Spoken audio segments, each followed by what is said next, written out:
네, 청와대의 KTNG 사장 교체 개입 의혹과 적자국채 발행 압력 등을 폭로했죠. 신재민 전 기재부 사무관이 오늘 기자회견을 열었습니다. 이에 대해 기재부는 사실과 다르다며 검찰에 고발했는데요. 특감반 사태에 이어 파장이 일파만파 커지고 있습니다. 세 분 전문가와 함께 이 이슈에 대해서 이야기 좀 나눠보죠. 장성호 건국대 행정대학원장, 차재원 부산가톨릭대 교수, 그리고 이중재 변호사 함께합니다. 세 분 안녕하세요. 네, 안녕하세요. 네. 그동안 유튜브를 통해 폭로전을 이어왔고 오늘은 공식 기자회견까지 열었습니다. 먼저 주제어 잠시 보고 오시죠. 안녕하세요. 저는 신재민이라고 합니다. 올해 2018년 7월까지 기획재정부에서 사무관으로 근무를 했습니다.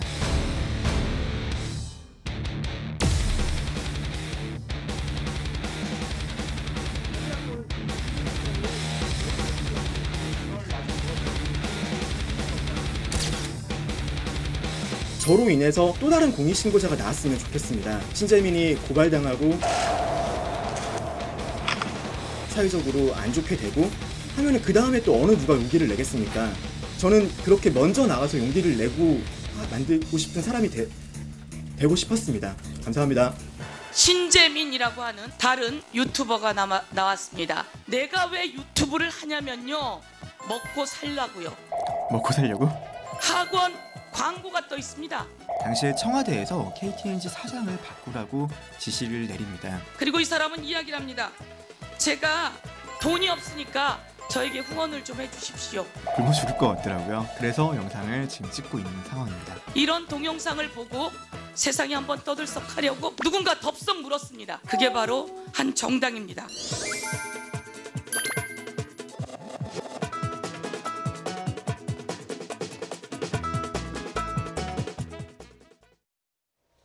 네, 신재민 전 사무관 먼저 유튜브를 통해서 폭로를 이어왔고 기재부가 공무상 비밀누설 혐의로 고발하자 공식 기자회견까지 나섰습니다. 김태우 수사관도 공식 기자회견 이런 것까지 열어서 기자들을 접촉하진 않았잖아요. 좀 어떤 이유가 주요하게 작용했을까요? 신재민 전 사무관 같은 경우는 4년 동안 어렵게 고시공부하고 그리고 어떤 사무관의 꽃이라고 하는 기획재정부에서 사무관을 4년 동안 하고 사직을 하지 않았습니까? 정말 사직할 때는 많은 고민을 했을 것 같고 본인의 얘기를 들으면 공무원에 대한 여러 가지 실망감 이런 것들이 있었기 때문에 사퇴를 했다.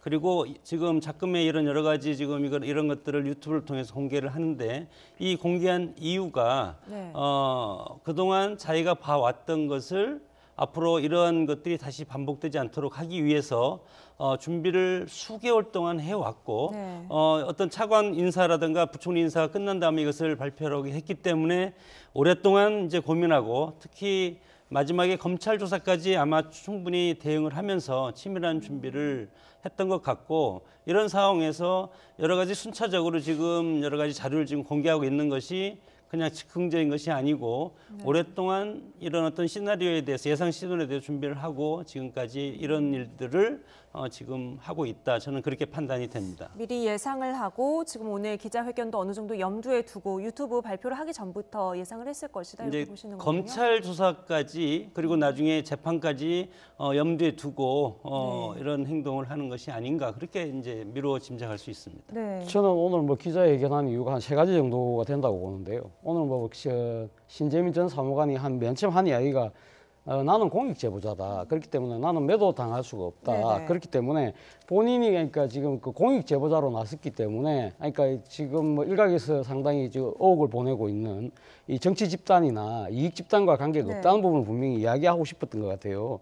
그리고 또 한편으로는 그 신재민 전 사무관이 처음 적자 국채와 관련된 이야기를 했을 때 그리고 또 KTNG와 관련된 이야기를 했을 때 그 기재부에서 놓은 반응 자체가 담당이 아니었다. 그럴 만한 알고 있을 만한 위치에 있지 않았다는 이야기였잖아요. 이 부분에 대해서도 국채 발행과 관련해서는 담당자가 바로 나다. 그렇기 때문에 이 폭로라는 그 자체가 진실이라는 걸 아마 본인은 상당히 강조를 하고 싶었던 것 같아요. 그리고 또 이와 관련해서 지금 그 적자 국채 발행과 관련된 여러 가지 상황과 관련해서 이 당시에 청와대에서 그 구체적인 예. 압력이 있었다면서 당시 압력을 행사한 사람이 당시 청와대 경제정책 비서관인 차영한 지금 현 국무조정실 제2차장을 이야기를 한 거거든요. 네네. 아마 이런 세 가지 목적을 가지고 자신의 주장을 아마 뒷받침하기 위해서 아마 그렇게 강력하게 아마 호소를 하기 위해서 네. 긴급하게 자리를 마련한 것이 아닌가 하는 생각이 듭니다. 네. 그러나 이 부분에 대해서는 좀 더 검증은 필요해 보입니다. 예, 하나씩 좀 들여다 보도록 하죠.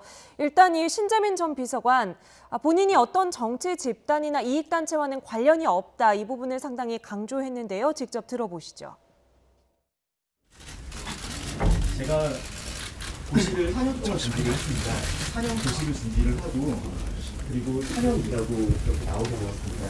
처음 고시를 준비할 때의 제 나름대로 국가관과 사명감 그리고 공시를 처음 입문했을 때의 제 각오 그리고 그 후에 기재부에 들어갔을 때의 내 열망 그리고 그 후에 KTNG 사건을 보고 났을 때의 막막함 부채 사건을 봤을 때의 절망감 그런 것을 다시는 저 말고 다른 공무원이 또 열정을 가진 공무원이 나중에 후에 절망하고 다시 똑같은 상황에 처하는 것을 바라지 않습니다.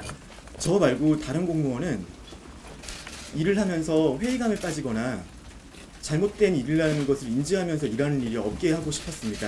그래서 영상을 찍었고 자료를 공개했습니다. 저는 공익제보자가 숨어 다니고 그리고 뭐 굉장히 비장한 채로 말하고 그리고 사회에서 매장당하고 이런 모습이 되면 안 된다고 생각합니다. 다른 의도 없이 굉장히 조직에 실망을 했고 그래서 공익제보를 하게 됐다. 이 공익제보라는 말을 상당히 강조를 하는데요. 공익제보라는 거 이제 뭐 본인은 그렇게 생각할 수 있지만 객관적으로 봤을 때는 어떻게 해야 성립이 되는 걸까요? 글쎄요. 지금 우리가 일단 생각할 수 있는 건 이제 공익신고자 보호법을 좀 들여다봐야 될 것 같은데 네네. 공익신고자 보호법에 보면은 국민의 뭐 건강과 안전, 환경 뭐 이런 네. 기타에 준하는 공익을 침해하는 행위를 이제 공익 신고할 수 있도록 이렇게 돼 있습니다. 그런데 네. 총무 공익신고자 보호법에 이제 별표에 보면은 284개 행위를 침해 행위를 규정을 해놨는데 예. 지금 신재민 전 사무관의 행위가 정확하게 어디에 해당하는지는 지금 좀 불분명한 것 같아요. 예. 그래서 지금 뭐 권익위에서도 정확하게 이 얘기를 지금 못 하고 있고 결국은 공익신고자에 대해서는 공익신고를 함으로 인해서 신고를 한 사람이 어떤 범죄 행위가 성립할 경우에 예. 그 경우에는 형을 감경하거나 또는 면제할 수 있도록 돼 있어요. 예. 그래서 이번 사건의 핵심은 과연 신재민 전 사무관이 뭐 본인이 제보 또는 뭐 폭로했다고 주장하는 내용이 네. 사실인지 아니면 뭐 기재부에서 주장하는 대로 허위 사실인지 네. 여기에 따라서 처벌 여부가 달라질 걸로 그렇게 보입니다. 지금 그래서 기획재정부에서 고발을 했는데 고발한 혐의가 공무상 기밀 누설 혐의거든요. 그렇죠. 그러니까 허위사실 유포 뭐 이런 부분이 아니라 공무상 기밀 누설이다. 그렇다면 이 부분은 진실한 것 아니냐. 하태경 의원은 또 오늘 페이스북에서 이런 식으로 이야기를 하더라고요. 그렇죠. 바로 그 때문에 일각에서는 기재부가 사실 오늘 그 고발하는 혐의 내용 때문에 스스로 좀 모순에 빠진 것이 아니냐는 네. 지적도 있습니다. 앞서 말씀하신 것처럼 지금 기재부는 이것이 그러니까 기밀이라고 지금 판단을 해서 누설을 했다는 것인데, 그러나 아직 애당초 그 신재민 전 사무관이 폭로했을 때마다 사실이 아니라고 이야기했거든요. 네. 그런데 사실이 아닌 것이 어떻게 기밀이 될 수 있느냐, 그런 이야기가 좀 상당히 앞뒤가 안 맞잖아요. 그렇기 때문에 사실 그 신재민 전 이 사무관이 계속적인 폭로를 할 때마다 기재부는 이익에 대해서 부인을 하고 있는데, 부인을 하면 할수록 이 공무상 비밀 누설 혐의 자체를 스스로 부인하는 결과가 된다는 것이죠. 그런 측면에서 보면 상당히 어떻게 보면 이 약간 논리적 모순을 어떻게 이 기재부가 빠져나갈 수 있을 것인가, 어떻게 이걸 입증할 것인가의 부분이 있는 것이고요. 또 하나는 기재부가 오늘 그 고발한 혐의 중에 하나는 공공기록물 관리법 위반이거든요. 예. 공공기록물 관리법 위반에 대해서는 또 신 전 사무관 같은 경우는 본인이 그러니까 공식 문건이 아니라, 그러니까 지금 차관에게 보고하려고 하는 이 문서 편집실에서 흘러놓은 그러니까 이제 공식의 문건이 아니기 때문에 네. 공공기록물 관리에 해당되지 않는다고 일단 그렇게 주장을 하고 있습니다. 이 부분에 대해서도 아마 검찰 수사 과정에서 더 나아가서는 막 검찰이 기소를 한다 하더라도 네. 법원에서 상당한 이 논란이 될 사안이 아닐까 하는 생각이 듭니다. 뭐 이걸 저도 잠깐 좀 설명을 좀 한번 드려보고 예. 싶은데 표면적으로 보면 대체적으로 공무원이 어떤 자기가 가지고 있는 것을 외부로 발설을 하면 이것은 불법이다. 이게 통상적으로 우리가 얘기를 하고 이제 있고 예. 방금 변호사님께서 말씀하신 공익신고법에 보면 너무 방대하게 규정이 돼 있지 않습니까? 네. 이것이 이제 형법하고 대법원 판례를 보면 또 다르게 이제 해석할 수가 있는데 형법 제 127조에 보면 공무 비밀 누설죄라는 것이 있습니다. 네. 여기에서 이 공무 누설죄는 비밀 자체를 보호하는 것이 아니고 네. 이 비밀이 누설되었을 때 이 누설에 의해서 위협받는 국가 기능이 훼손되냐 안 되냐 이것이 이제 법원에서 나중에 가서 이제 판결에 따지는 것이 가장 중요한 것은 비밀 누설이 형법에 보면 비밀 누설이 죄가 되는 것이 아니고 누설을 했을 때 네. 이런 누설된 사항을 가지고 정말 국가 기구라든가 국가의 기능이 어떻게 침해를 받냐 안 받냐 이렇게 해서 형량을 이제 정한다고 돼 있고 네네. 그리고 이제 대법원 판례를 또 한번 이제 제가 살펴봤는데 네. 법령에 의한 직무상 이제 비밀이라는 것이 있습니까? 지금 직무상 지금 비밀이 이제 신재민 기획차정부 사무관이 이것을 누설했다는 거고 그래서 이제 공무상 이걸로 이제 네. 지금 검찰에 고발하지 않았습니까? 이것은 이것도 마찬가지입니다. 이 비밀의 내용을 이제 법원에서 재판부가 판단을 하는데 이 비밀이 실질적으로 그것을 비밀로서 보호할 가치가 있냐 없냐 이것에 대해서 따지기 때문에 이것은 상당히 난해한 네. 그리고 이것을 법원에 가서 재판부에서 이거에 대해서 이제 어떻게 해석을 하냐에 따라서 다르기 때문에 네. 과연 기획재정부에서 이것이 사실이냐 아니냐를 먼저 이제 얘기를 해야 될 것 같고 네. 오늘 이렇게 고발한 것을 보면 이것이 신재민 사무관의 얘기가 사실로 봐질 수밖에 없지 않나 저는 그렇게 이제 판단이 됩니다. 그랬을 때 형법과 대법원 판례에 따라서 앞으로 재판에 가야 될 것이고 검찰에서는 이것에 대해서 기소는 할 수 있다고 봅니다. 네. 변호사님 보시기엔 어떻습니까? 너무 법적으로 깊이 그 들어간 내용이라서요. 부분은 좀 따져봐야 될 것 같아요. 예. 예를 들어서 지금 뭐 교수님들 말씀해 주셨습니다마는 기재부에서는 처음에 뭐 허위 사실이다 뭐 이렇게 주장을 했다면은 사실 그걸 뭐 공무상 비밀로 보기는 어렵겠죠. 그런데 네. 수사 과정을 통해서 사안의 진실을 검찰에서는 밝히기 위해서 최대한 노력을 할 거고 네. 만약에 그게 허위 사실이라면 뭐 고발한 사람의 죄명에 기속되진 않아요. 그 검찰이. 예. 검찰이 이제 법률 전문가로서 판단을 하는 거예요. 그래서 만약에 이게 정말 전혀 허무맹랑한 허위의 사실이다. 그러면 뭐 허위 사실에 의한 네. 명예훼손이 될 수도 있고요. 그런 식으로 뭐 적용 법령은 바꿀 수가 있고 하여튼 저도 의문이에요. 이게 과연 사실인지 아닌지. 그래서 이게 만약에 사실이라면 공무상 비밀에는 저는 해당한다고 봅니다. 왜냐하면 적자국채를 발행하기 위해서 기재부 내부에서도 뭐 열렬한 토의가 뭐 있었다고 네. 하고 더군다나 이제 청와대 경제 뭐 수석 비서관과 내부 긴밀한 협의 과정을 거쳐서 정해진 정책인데 그런 자료를 외부로 무단으로 유출하는 거는 일단은 공무상 비밀 행위에 네. 해당될 가능성이 높다고 생각을 합니다. 행위 자체는 근데 그렇습니다. 방금 전에 교수님 말씀하신 것처럼 그런데 그것이 과연 사회적으로 어떤 공적인 악영향을 초래했느냐 이 문제는 또 그 다음에 판단을 해서 그거하고는 적용한다는 상관이 거죠. 없어요. 악영향을 뭐 초래했다는 거하고는 저는 뭐 기본적으로 상관이 없다고 보고요. 이게 과연 공무상 비밀로서 보호할 가치가 있느냐 문제는 네. 그렇게 신중한 정부 내부의 논의를 거쳐서 외부의 그 논의 과정을 다 발표하는 거는 예. 정책 혼선을 초래할 수가 있거든요. 그렇기 네. 때문에 이게 만약에 사실이라면 공무상 비밀에 해당할 가능성이 훨씬 높다. 저는 그렇게 네. 생각합니다. 이게 과연 사실인지 그리고 사실이라면 어느 정도 범위와 수위의 자료들인지를 뭐 꼼꼼하게 검찰 수사 과정에서 따져보게 될 것 같습니다. 일단 민주당은 그런데 이거 가짜 뉴스다, 단호하게 이런 입장인 건가요? 예, 신전 사무관이 지금 주장하는 바에 의하면 그러니까 당시 그 추가로 적자 국채를 발행해야 된다고 주장했던 이유 중에 하나가 이 청와대 정무적 판단이라는 거지 않습니까? 네. 그러니까 지금 그 당시 박근혜 정부의 부채 비율을 좀 높여놔야 될 필요가 있다. 그렇기 때문에 향후 문재인 정부가 재정 운영하는 데 있어서 상당히 좀 나름대로 여유가 생길 수 있다는 뭐 그런 여러 가지 정무적 판단 때문에 했다고 지금 주장을 하고 있는데 네네. 여기 대해서 지금 그 청와대도 그렇고 기재부도 이런 이야기를 하거든요. 당시 지금 그 추가적으로 그 적자 국채를 4조 이상 발행을 했다고 하더라도 네.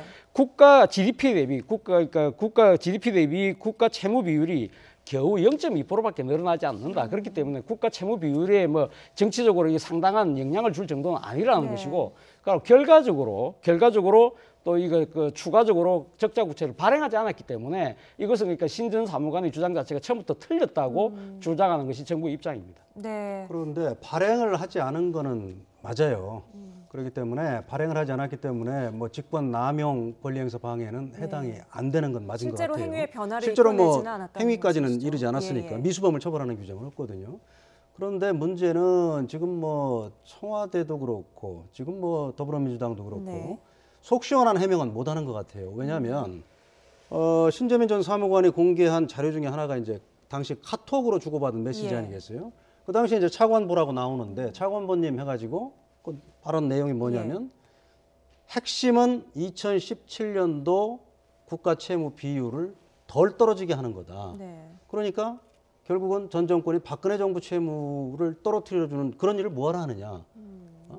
연말까지는 그냥 박근혜 정부의 채무로 내버려 두고 우리가 그래야 우리 정권에서 부담이 덜 된다. 이런 내용으로 볼 수밖에 없는 내용들이 있어요. 근데 그 부분에 그래서 대한 그 부분에 대한 해명은 없고 지금 뭐 심한 소리입니다만 꼴뚜기가 뛰니 뭐 망둥어도 뛴다.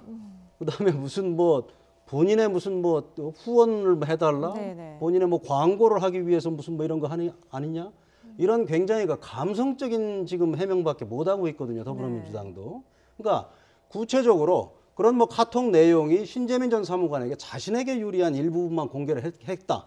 전체 내용은 뭐 이런 것이다. 뭐 이런 자료를 제시하면서 좀 반박을 해야 되는데 지금 너무 감성적으로 접근을 하고 있어요. 그래서 이제 민주당 같은 경우는 이제 집권 여당이고 지금 엄청나게 이것이 예민할 수가 있고 정부의 도덕성에 치명상을 줄 수도 있는 사안이기 때문에 신재민 사무관이 그냥 그만뒀겠습니까? 다양한 어떤 자료가 있을지도 아직은 네. 모르고 왜냐하면 핵심적인 역할을 지금 했고 부총리를 4번이나 지금 만나서 이 적자 부채 채무를 늘리는 것이 이제 적자 부채인데 이거에 대해서 지금 보고를 4번이 직접 했다. 그래서 나는 당사자인데 또 기재부에서는 이 신재민 비서관은 이거에 대해서 사무관은 이거에 대해서 뭐 전혀 관련이 없는 부서에 있었다. 이런 것이 말이 맞지 않고 그러니까 또 카톡도 공개하고 그다음에 또 다른 자료를 지금 준비하고 있다는 것 아니겠습니까? 이런 상황에서 민주당은 집권 여당으로서 뭐 꼴뚜기 망둥이 그렇게 해서 야당처럼 하지 말고 이거에 대한 실체적 진실이 무엇인지를 이미 당정 협의를 통해서 자세히 살펴보고 나중에 이것을 일단 어떤 사실이 밝혀지면 후퇴를 해야 되지 않겠습니까? 집권 여당다운 그런 조심스러운 어떤 처신이 상당히 지금 중요한 시점이라고 봅니다. 네, 조심스러운 처신이 중요하다. 또 앞서 이중재 변호사께서는 다소 감성적인 지적이 아니냐 이런 말씀도 하셨는데요. 더불어민주당 이철희 의원의 발언으로 좀 보죠. 이번 폭로에 대해서 신빙성에 의구심이 든다 이런 이야기인데요. 직접 들어보겠습니다. 대통령도 민영화된 공기업에 대해서 과거 공기업에서나 지금 민영화된 기업들에 대해서는 포스코나 KT나 KTNG나 이런 데 대해서 분명하게 인사개입하지 말라고 지시한 바도 있기 때문에 이럴 수도 없는 일이고 그 문건에도 개입하면 안 된다고 적시되어 있는 거기 때문에 그분의 주장 자체가 설득이 없다는 거고요. 그분이 유튜브에서 말씀하신 내용을 보면 왜 이런 영상을 찍고 있느냐. 돈 때문에 찍고 있다는 걸 자기 고백하고 있거든요. 먹고 살기 위해서. 그런 주장을 과연 저희가 얼마나 신빙성 있게 들어야 되는지 저는 좀 의아합니다. 아까 변호사님 지적해 주신 것처럼 청와대나 기재부에서 그 카톡 내용에 대한 이렇게 구체적인 반박이 없다면 지금 정보가 불분명한 상황에서 더불어민주당은 정말 이 주장을 왜 했을까? 무엇을 보고 믿어야 될까? 이제 이런 문제 제기를 할 수밖에 없거든요. 왜 이런 유튜브를 통한 폭로를 시작했다고 볼 수 있을까요? 동기가 일단 순수하지 못하다고 보는 것이죠. 아까 방금 이철희 의원도 이야기를 했습니다만 신전 사무관이 처음 올린 그 이 그 유튜브의 이게 영상을 보면 그 영상 그 오른쪽인가요? 네네. 이쪽에 보면 이 자신이 그 계약을 맺은 또 사설 이 뭡니까 학원 이 광고 2개가 붙어 있거든요. 네네. 그렇기 때문에 자신이 상당 기간 그 지금 계약만 맺어놓고 그 학원을 위해서 활동을 하지 못하고 있는 부분에 대해서 내가 좀 광고를 해주기 위해서 네. 한다는 이야기가 있단 말이죠. 그렇기 때문에 그 부분에 대해서 상당히 의구심을 살 수밖에 없는 상황이라는 것이죠. 일종의 노이즈 마케팅 아니냐 네. 그런 이야기가 나왔는데 오늘 뭐 신전 사무관은 이런 이야기를 했어요. 잠깐 그거는 조금 뭐 본인이 뭐라고 이야기를 했냐면 내가 과연 먹고 살려고 했으면 내가 공직에 그대로 있어야지 왜 나왔겠느냐. 네. 그렇기 때문에 공직에서 나왔던 이유는 일종의 공직자로서의 양심이 가책 때문에 나왔다는 이 주장을 계속 되풀이하고 있는 건 분명해 네. 보입니다. 분명해 보이는데 이 부분에 대해서는 뭐 진위는 본인이 정확하게 알 수 있겠죠. 그런데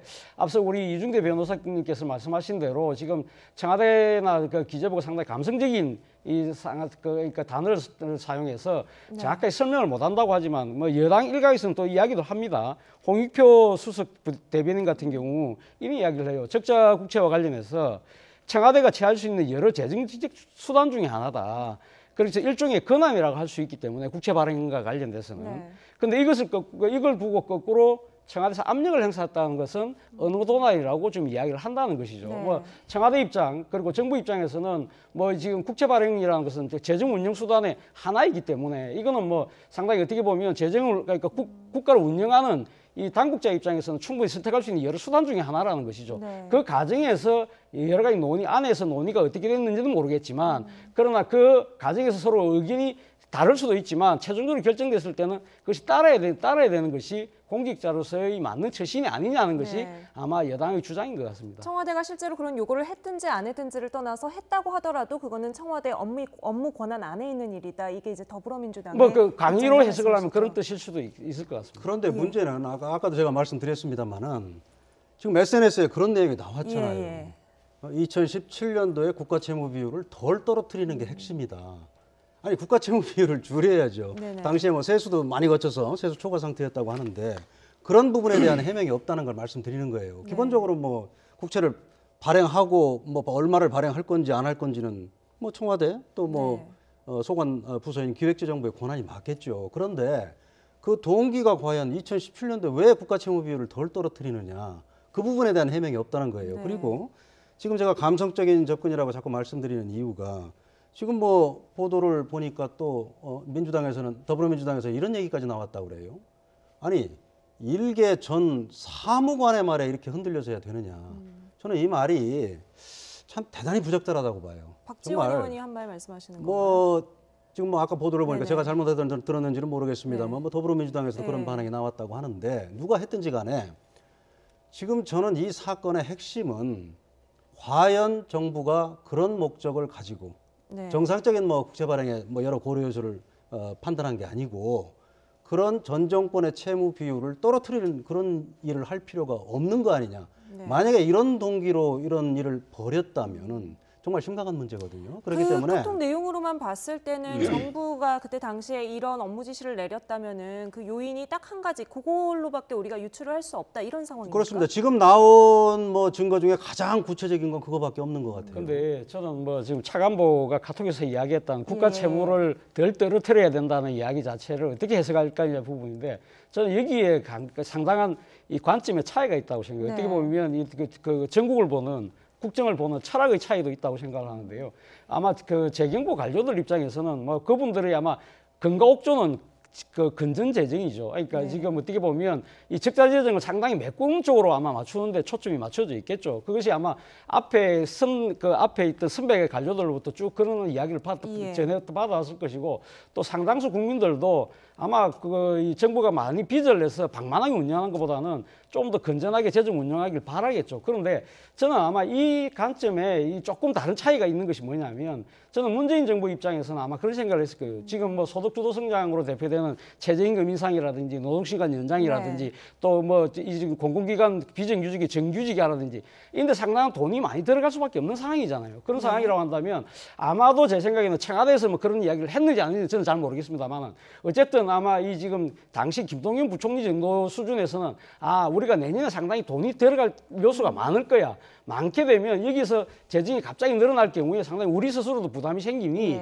일단 이때 우리가 조금 여유가 있을 때 국가 채무를 조금 넉넉하게 갖고 갈 필요가 있다고 생각을 했을 수도 있다는 것이죠. 그러니까 그거는 결국은 어떻게 보면 김동연 부총리나 아니면 청와대 입장에서 그러니까 지금 이 국가의 재정의 그 확장적 운영을 통해서 경기를 진작시키려고 하는 그러한 그 국정 운영의 철학이 아마 제 생각에 재정부 관료들하고는 완전히 녹아 들어가지 않았기 때문에 이 상황에서 서로 간에 의견차가 발생했을 수도 있다는 생각도 든다는 겁니다. 뭐 그럴 수도 있어요. 그런데 그런 자료가 안 보인다는 거예요. 문제는. 그렇습니다. 그런 게 있었으면 뭔가 자료를 제시했을 텐데. 그 적자 부채 발행의 시작점이 어디였는지에 대해서는 사실 우리가 스튜디오 안에서 정확히 파악하기는 어렵고. 근데 이제 제가 보기에는 신재민 사무관의 팩트는 변하지 않을 것 같습니다.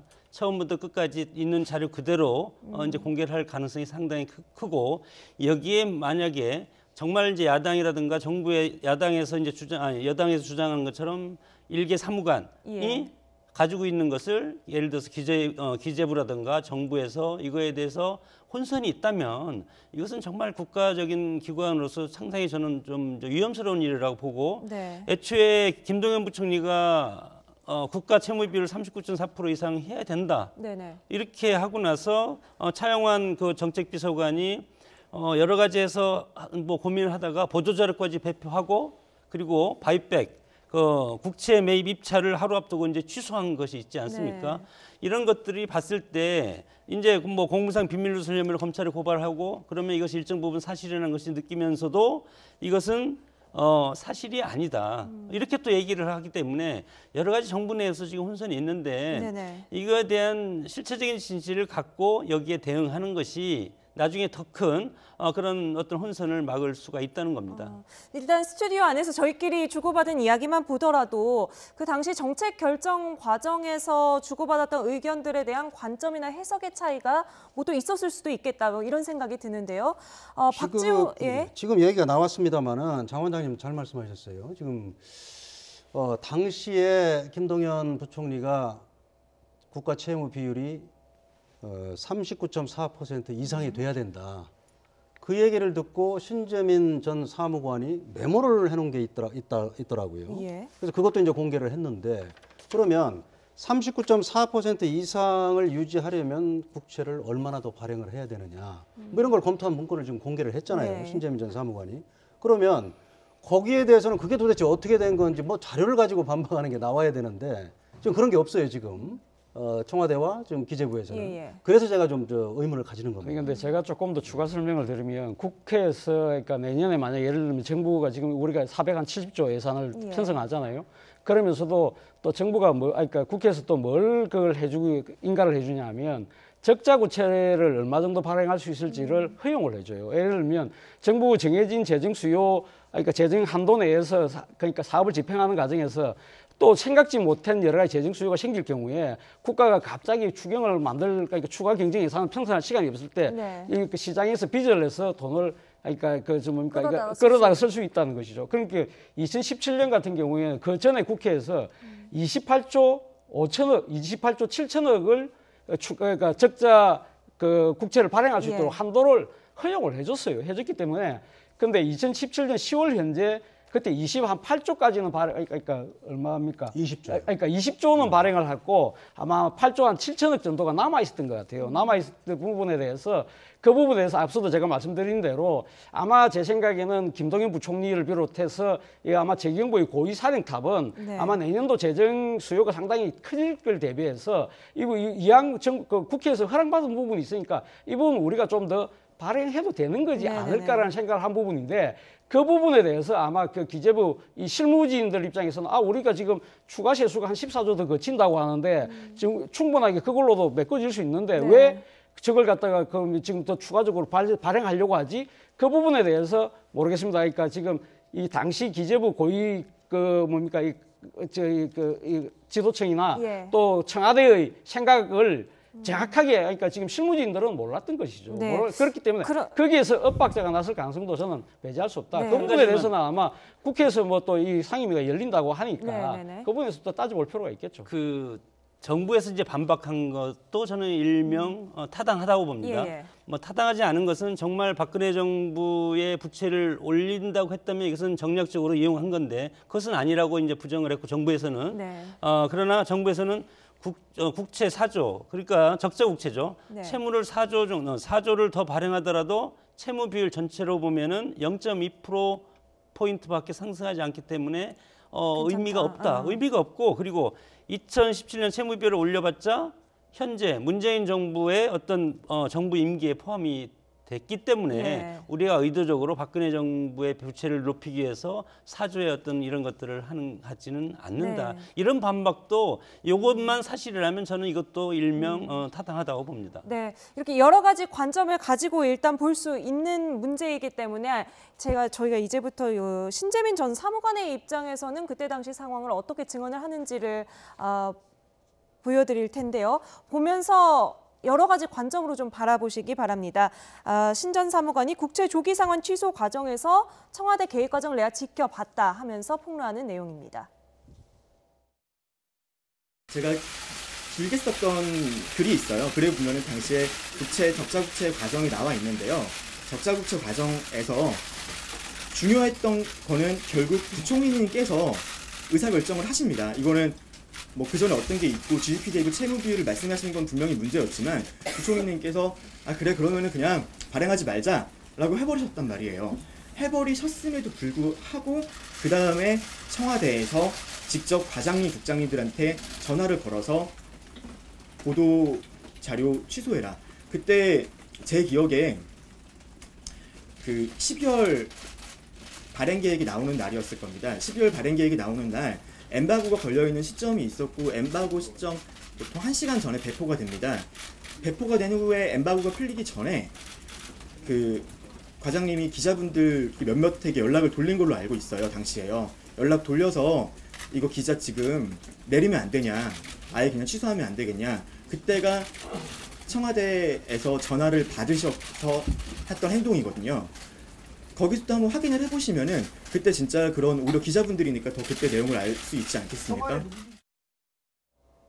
그러니까 기자회부에서 이미 보도자료를 배포를 하고 보도자료는 배포는 됐고 기사는 쓰고 있는 상황인데 아직 엠바고가 풀리기 전에 전화를 해서 그 기사 내지 말아라 이제 이런 이야기를 했다는 건데요. 이 발언은 좀 어떻게 보이십니까? 저도 굉장히 구체적이에요. 저것만 보면은 저는 뭐 신재민 전 사무관이 굉장히 그 자신감이 있는 것 같아요. 저 발언을 보면은. 그러니까 이제 저 내용을 제가 이해하기로는 그렇습니다. 추가적인 국채 발행은 없다. 뭐 일부만 발행한다. 이렇게 이제 보도 자료를 배포를 했는데 예. 추가로 지금 발행할 수도 있는 상황 아니에요. 신재민 전 사무관의 말이 사실이라면 네. 청와대에서 자꾸 뭐 발행을 해야 된다 이렇게 얘기를 하니까 뭐 그런 상황에서 이례적으로 저렇게 보도 자료를 취소할 수 있느냐, 없던 걸 할 수 없느냐 이렇게 기자들한테 전화를 했으니까 당시에 뭐 본인은 뭐 정확하게 지금 기억을 못할지 몰라도 그거를 자신이 알기로는 분명히 기재부에서 기자들한테 연락을 했으니까 당시에 기자들한테 한번 확인해 보면 내 말이 사실인지 알 수 있을 것이다. 네. 그런 점에서 볼 때는 굉장히 구체적이고 뭐 자신감이 좀 있는 것 같아요. 제가 볼 때는. 홍보 씨 어떠십니까? 예, 뭐 차영환 당시 비서관이 뭐 이런 이야기를 했어요. 본인이 전화한 걸 부인하지는 않았어요. 그러니까 네. 전화한 건 맞지만 당시 이거 그 국채 추가 발행 관련돼서 청와대 보고 절차가 끝나지 않은 상황이기 때문에 네. 좀 그러니까 보도자료 배포를 좀 보류할 수 있느냐 그렇게 아마 문의를 했을 뿐이지 이것은 압력이 아니라고 이야기하는데 모르겠습니다. 받는 사람들 입장에서 하명받는 어떻게 기재부 입장에서는 아마 그걸 네. 압력으로 느낄 수 있고 신재민 전 사무관 입장에서 담당 실무자였으니까 그렇게 또 받아들일 수 있겠죠. 그러나 지금 기재부에서는 여러 가지 대안을 놓고 협의와 토론을 거친 그 결정으로 나중에 내려졌기 네네. 때문에 강압적 지시는 아니었다고 지금 기재부는 그렇게 주장을 합니다. 주장하는데 뭐 저는 뭐 기재부 입장도 충분히 어느 정도 짐작이 돼요. 그러니까 지금 뭐 청와대와 지금 기재부의 관계를 본다고 하면 뭐 그걸 압력이라고 대놓고 이야기할 수 있는 사람은 과연 얼마나 되겠습니까? 그거는 아마 결국은 이 상황을 듣는 국민들이 판단해야 될 몫이 아닐까 하는 생각도 듭니다. 이제 직업에 따라서 업무적 특성이 있는데 정치인 이제 국회의원이라든가 또 정치인들은 어떤 당위성을 가지고 얘기합니다. 예. 이것을 해야 된다. 미래 그 어떤 구체성이 아니고 큰 틀로서 이것을 우리가 하자. 예. 뭐 이렇게 얘기하는 것이 정치인들이고 소위 말해서 공무원들. 지금 신재민 사무관을 비롯한 네. 공무원들은 현실적으로 운영합니다. 예. 운영의 면을 살려서 어떻게 됐든 자기 앞에 있는 것을 완수하기 위해서 이것에 올인하는 그런 것들이 공무원 사회이기 때문에 예. 상명하복이라는 것이 있지 않습니까? 아무리 자율성이 있어도 위에서 지시하고 그러면 밑에서는 따라갈 수밖에 없고 정권이 바뀌어도 새로운 정권이 과거에 A라는 정권에서는 정책이 완전히 뒤바뀌더라도 네. B라는 정권이 추진하는 것을 밑에서 공무원들은 따라하는 것이 공무원 사회이기 때문에 어쨌든 이런 틀에 맞추는 그런 어떤 구조적인 네. 그런 어떤 역량을 가지고 있는 것이기 때문에 일면 이런 것도 저는 타당성이 있다고 봅니다. 네, 일단 기재부에서는 오늘 그 이후에 고발을 한 이후의 입장보다는요, 그 앞에 이제 사실 무근이라는 입장을 내놓은 게 마지막인데요. 직접 들어보도록 하겠습니다.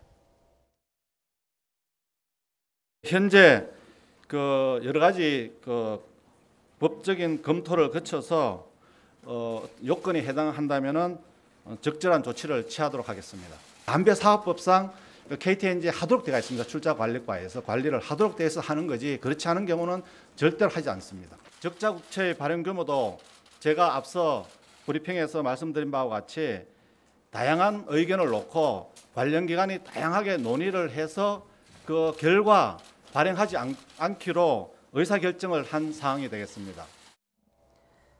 근데 이 이후에 나온 이제 신재민 전 사무관의 증언이 상당히 이제 말씀하신 것처럼 구체적이라는 거예요. 아까 앞서 말씀하셨듯이 김동연 전 부총리라든지 조규용 차관보라든지 차용환 전 비서관 같이 이 해당하는 인물들이 구체적으로 조목조목 반박하는 이 내용이 없기 때문에 오히려 의혹을 키우는 거 아니냐 뭐 이런 지적들도 있는데요. 지금 이제 신재민 사무관에 대해서 처음에는 이것은 사실이 아니다. 예. 그 주변에 없었다.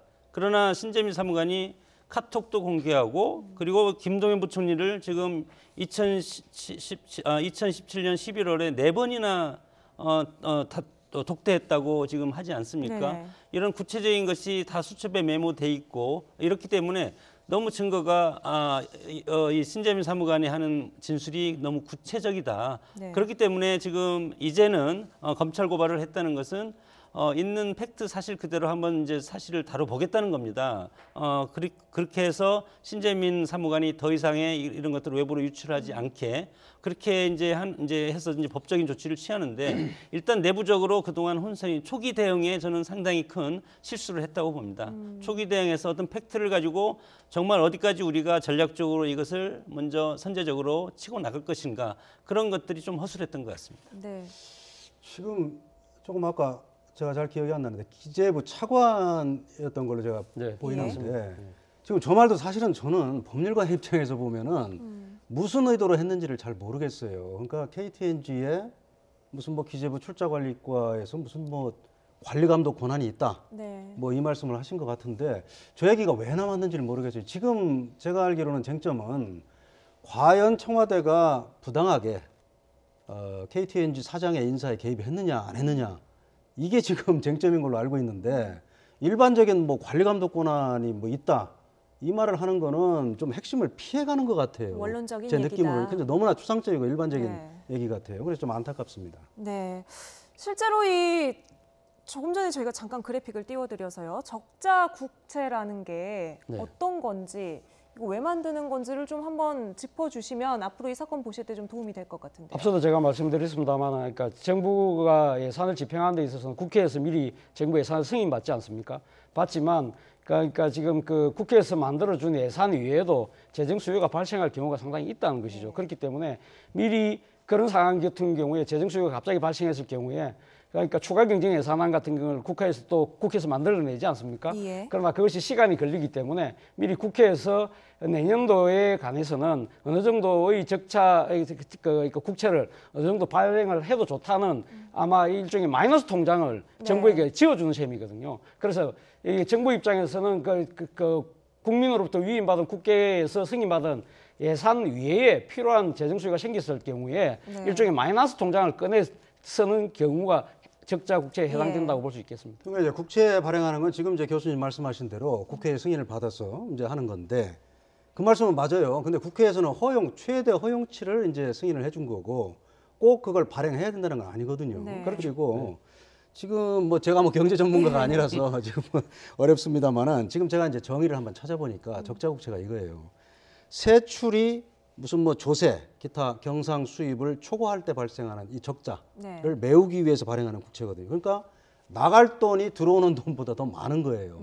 그런데 지금 2017년도에는 세수가 더 많이 거쳤다는 상황이라는 거거든요. 그런데 과연 왜 이런 행위를 했을까? 네. 그게 이제 뭐 이것도 지금 논의를 자꾸 지금 저 쟁점을 비껴나가는 것 같은데 네. 핵심은 제가 볼 때는 그거예요. 이게 무슨 뭐 실제 그런 일을 해서 국채를 발행했다는 것도 아니거든요. 네. 결국 발행 안 했잖아요. 예. 그래서 끝난 일인데 문제는 전 정권의 채무 비율을 과연 그대로 유지하기 위해서 덜 떨어지면 안 되니까 네. 과연 그런 행위를 했는지 안 했는지가 지금 가장 카톡의 내용 확인이 핵심 중요하다. 쟁점인 것 같은데 네. 지금 이 얘기, 여기에 대해서는 구체적인 뭐 자료나 이런 제시 없이 네. 그냥 뭐 너무 일반적이고 추상적으로 대응을 하니까 이제 국민들 입장에서는 답답한 거죠. 네. 이제 이렇게 되면 이제 야당에서는 이제 국정조사를 틀림없이 요구할 네, 수밖에 지금 없을 것 기재위 같습니다. 소집 요구를 하고 있죠. 실제로 운영에 이어서 기재위 소집을 요구하고 있는 상황인데요. 직접 들어보고 오시겠습니다. 가벼이 볼 문제가 아니다. 그래서 저희가 진상조사단을 기재위 의원들을 중심으로 해서 꾸려서 이 부분에 대한 좀 내용을 좀 파악하고 거기에 대한 대응책을 논의하려고 합니다. 주 현안에 대해서 수시로 상임위를 열어서 현안을 점검하는 것은 국회의 저는 의무라고 생각합니다. 그렇기 때문에 어떤 상임위를 뭐 열어주고 안 열어주고 이것이 무슨 시에 베풀듯이 이렇게 해서는 안 되고. 네, 뭐 기재위도 열릴 수 있겠습니까? 지금 여러 가지 보면은 지금 앞뒤가 안 맞는 상황이 연출되고 있지 않습니까? 이것은 국민들이 의혹이 있다면 뭐 한국당이라든가 야당 같은 경우는 틀림없이 이것을 상임위에서 일단은 논의해보고 이것이 안 되면 거당 차원에서 그 국정조사 네. 이것까지 아마 이제 하자고 여당을 압박할 가능성이 상당히 크고 네. 여러 가지가 지금 이제 여당 입장에서는 이것을 방어할 수 있는 것이 이제 점점 더 이제 불어나기 때문에 국정이 이제 앞으로 나가야 되는데 그러면 결국은 이제 문재인 대통령의 어떤 국정의 지표도 앞으로 나가지 못하고 이런데 네. 발목 잡힐 가능성이 상당히 큰 것이 걱정이라고 생각이 듭니다. 네. 지금 민주당에서는 아마 지금 기재위 소집 요구에 대해서 상당히 소극적으로 저는 반응한 것으로 알고 있습니다. 그런데 앞서 우리 이 변호사님 말씀하신 것처럼 지금 사실 적자국채 발행과 관련돼서는 일종의 국민들이 이런 시각을 갖고 있는 건 사실이거든요. 일종의 전 정권 먹칠을 하려고 국가 채무 비율을 일부러 높이려고 했던 것이 아니냐 의혹이 커지고 있는 것도 사실이거든요. 그렇다고 한다면 저는 여당이 이 부분에 대해서 적극적으로 나설 필요가 있다고 봅니다. 앞서도 제가 말씀드렸다시피 이 지금 문재인 정부가 사람이 먼저라는 구호를 가지고 지금 이 소득주도 성장을 통한 여러 가지 경제 기조가 그 전 정권과 다른 패러다임으로 한다고 한다면 거기에 대해서 재정 수요가 상당히 들어가는 건 사실이잖아요. 그런 측면에서 불가피한 측면이 있었다. 그렇지만 이 기재부 내에서 논의 과정은 어땠는지 모르겠지만 그런 식으로 청와대가 압력을 해서 이 지금 기재부 단계에서 논의됐던 것을 뒤집고 하는 그런 식은 아니었다는 부분을 분명히 명명하게 밝히면서 쉽게 말해서 지금 당장은 작은 정부보다는 큰 정부가 필요한 시기라는 부분을 국민들에게 조목조목 설명하고 납득을 하는 것도 저는 이해를 구하는 것도 일단 상임위를 통해서 열어서 해야 될 하나의 정치적인 액션이 아닐까 생각도 듭니다. 네, 지난번 뭐 운영이 열몇 시간 이어졌지만 결정적인 한 방이 없었다, 허무했다, 뭐 다소 이런 평가들도 나오고 있는데 오늘 신재민 전 사무관의 뭐 기자회견을 통해서 이게 또 기자회의 소집으로 이어질지도 한번 지켜봐야 될 것 같습니다. 민간인 사찰 의혹 얘기가 나왔으니까요. 지금 김태우 수사관이 내일 검찰에 출석을 하죠. 참고인 신분으로 출석을 한다고 하는데 이거는 피고발인 신분이 아니라 청와대 관계자들을 자유한국당이 고발한 건 관련해서 참고인 신분으로 나오는 거죠. 그렇습니다. 김태우 수사관의 그 소위 말하는 범죄 혐의에 대해서는 지금 수원지방검찰청에서 조사를 하고 있고 내일은 이제 서울 동부지방검찰청이죠. 거기에 이제 참고인으로 출석을 하는 거예요. 그래서 과연 청와대에서는 첩보 수집을 어떻게 하느냐, 첩보 생산을 어떻게 하느냐 이 문제하고 그다음에 보고 라인은 어떻게 되느냐 이런 기초적인 진술을 확보를 해야 되거든요. 그래서 내일 참고인으로 출석을 하게 되겠습니다. 네, 뭐 어떤 내용을 주로 김태우 수사관은 이야기를 하게 될까요? 본인 입장에서는 그러니까 지금 민간인 사찰이라는 부분에 대해서는 자신의 위선의 지시와 나름대로 보고를 통해서 했다는 부분, 개인 그 부분을 아마 강조를 하겠죠. 그리고 여러 가지 또 지금 뭐 본인이 이야기하는 지금 개인의 일탈과 관련된 부분에 대해서는 뭐 이 부분은 뭐 감찰의 범위가 아니라 이 부분은 지금 또 이게 조사 대상이 아니니까 이 부분은 아마 수원지검에서 하는 걸로 제가 알고 있는데 수원지검에서 아마 이야기할 부분이고요. 앞서 말씀하신 것처럼 결국은 지금 본인이 감찰 반원으로 특감 반원으로 있으면서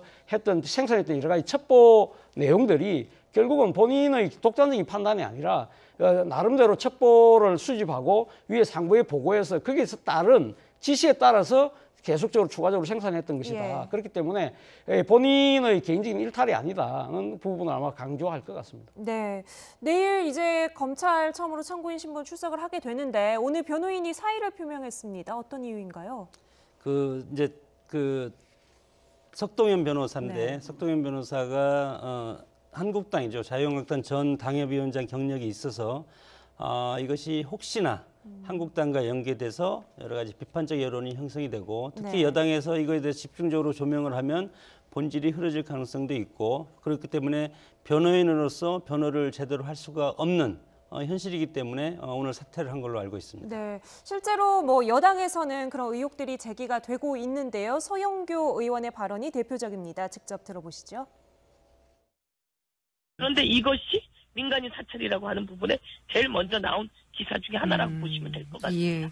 그런데 우리가 증폭만 보고 뒤의 내용을 보지 못하고 6급의 감찰 스폰서 수사관, 비위 수사관 한 명이 떠드는 내용이 자유한국당이라고 하는 그 자유한국당의 당협위원장이 그 변호사를 맡았는데요. 관계가 같이 있는 사람들에 의해서 증폭되고 재생산되고 그리고 이것이 나왔으니 정당이 얼마나 중요한지 허위 사실을 가지고 증폭시키면 그것도 세 사람이 모여서 이야기하면 호랑이도 잡는다고 하는 말처럼 이제는 가짜 뉴스에 대한 책임을 져야 할 것이다. 네, 의혹의 본질은 아닐 수도 있겠지만 계속해서 공방이 되고 있는 거죠, 이 부분도. 저 부분도 아까 청와대 또 뭐 여당 반응이랑 저는 비슷하다고 봐요. 지금 서영교 의원도 지금 뭐 허위 사실이다 이렇게만 주장할 뿐이지 과연 그게 왜 허위 사실이라는지 아무런 자료 제시가 없어요. 그리고 제가 좀 우려스러운 게 지금 뭐냐면 6급의 감찰 담당 수사관이 떠드는 소리를 믿느냐.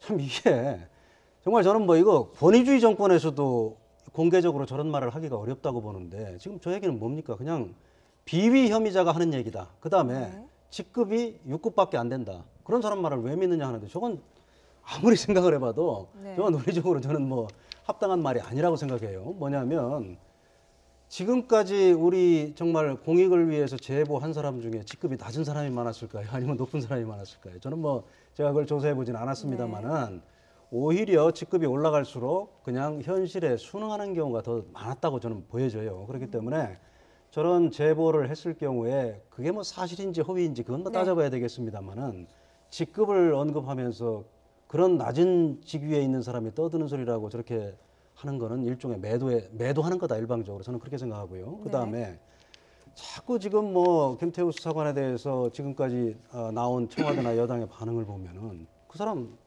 일탈행위 한 사람이다. 일종의 범죄자다. 이렇게 자꾸 얘기하고 우리 DNA에는 민간인 사찰이라는 건 있을 수가 없다. 대통령께서도 여러 차례 그런 거 하지 말라고 그랬다. 이런 일반적인 얘기만 자꾸 하는데 별개로 봐야 된다는 말씀이시죠? 별개의 문제고요. 그다음에 이제 저도 이제 오랫동안 뭐 검사 생활을 하면서 뭐 그런 일이 있었습니다만은 범죄자한테도 필요한 정보라면 받아들여요. 받아들이고 그 정보가 신빙성이 있는 거라면 그걸 단서로 해서 수사를 하거든요.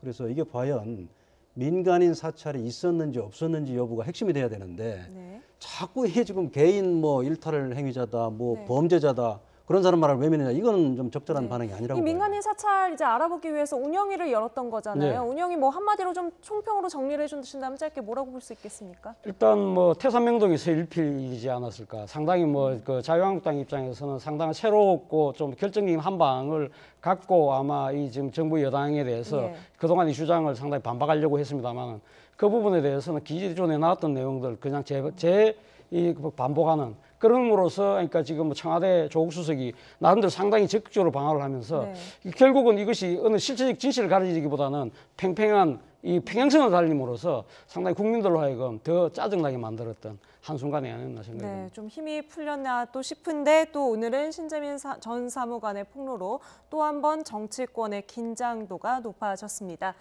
여기까지 듣지요. 지금까지 장성호 건국대 행정대학원장, 차재원 부산가톨릭대 교수 그리고 이중재 변호사와 함께했습니다. 세 분 말씀 감사합니다. 내일은 어떤 뉴스들이 주목받을지 간략히 짚어봅니다. 내일 브리핑입니다. 청와대 민간인 사찰 의혹을 수사하고 있는 검찰이 내일 김태우 수사관을 소환 조사합니다. 서울 동부지검은 내일 오후 1시 반 김 수사관을 핵심 참고인 자격으로 불러 조사할 예정입니다. 대검 감찰 조사 외에 김 수사관이 검찰에 고발된 사건과 관련해서 조사를 받는 건 이번이 처음입니다. 직원 상습 폭행 혐의를 받는 송명빈 마커그룹 대표가 내일 오전 10시 피의자 신분으로 경찰에 소환됩니다. 앞서 경찰은 송 대표를 고소한 마커그룹 직원 양모 씨를 불러서 조사한 데 이어 송 대표를 출국 금지 조치하고 소환 시기를 조율해 왔습니다. 노동자들이 418일째 75m 굴뚝 위에서 농성 중인 파인텍 노사가 내일 4번째 교섭에 나섭니다. 노사 양측은 지난달 잇따라 3차례 교섭에 나섰지만 이견만 확인하고 성과 없이 해를 넘겼습니다. 노조 측은 소속 조합원 5명을 파인텍의 모기업인 스타플렉스 공장에 고용해달라고 요구하고 있지만 사측은 모 회사 고용 승계는 불가능하다는 입장을 고수하고 있습니다. 지금까지 내일 브리핑이었습니다.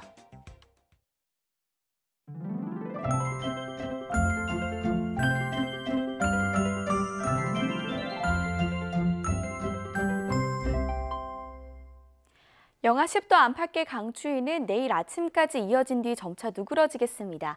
내일 서울의 아침 기온은 영하 8도로 오늘만큼 춥겠지만 낮 기온은 2도까지 오르며 일주일 만에 영상권을 회복하겠습니다. 현재 서울을 비롯한 수도권과 동해안, 영남에는 건조경보가, 그 밖에 내륙에는 건조주의보가 내려져 있습니다. 당분간 눈이나 비 소식 없이 맑은 날씨가 이어지면서 건조특보는 확대 강화될 것으로 보입니다. 불씨 관리에 각별히 신경 쓰시기 바랍니다. 내일도 내륙은 맑은 하늘이 이어집니다. 미세먼지 농도는 충북 지역은 종일 나쁨 수준 보이겠고요. 경기 남부와 강원 영서는 오전 한때 짙어질 가능성이 있습니다. 내일 아침 기온은 오늘과 비슷하거나 조금 더 높겠습니다. 서울 아침 기온 영하 8도, 부산 영하 1도, 광주 영하 4도로 예상되고요. 낮 기온은 오늘보다 1에서 2도가량 높겠습니다. 서울 낮 기온 2도, 광주 7도, 부산 8도로 예상됩니다. 당분간 대체로 맑은 날씨가 이어지겠고요. 기온은 점차 오름세를 보이기 시작해서 금요일인 모레부터는 예년 수준을 회복하겠습니다. 지금까지 날씨 정보였습니다. 작지만 확실한 행복, 소확행이라고 하죠. 그런데 지난 연말 즈음에는 소확횡이란 말이 유행했습니다. 그러니까 작지만 확실한 횡령, 회사에서 휴대전화를 충전한다든지 사무실 프린터로 컬러 인쇄를 하는 소심한 횡령을 가리킨다고 합니다. 업무 스트레스와 경기 침체를 반영한 씁쓸한 농담으로 봐야 할까요? 그런데 오늘 이혜인 수녀님이 소확행의 새로운 해석을 제안했는데요. 작지만 확실한 행복 대신 확산하는 행복입니다. 나만의 기쁨을 넘어서 주변의 행복도 챙기자는 거죠. 지난해의 소확행, 2019년에는 냉소로 전락하기보다는 기왕이면 좋은 뜻으로 업그레이드 되면 좋겠죠. 뉴스나이트 마칩니다. 편안한 밤 보내십시오.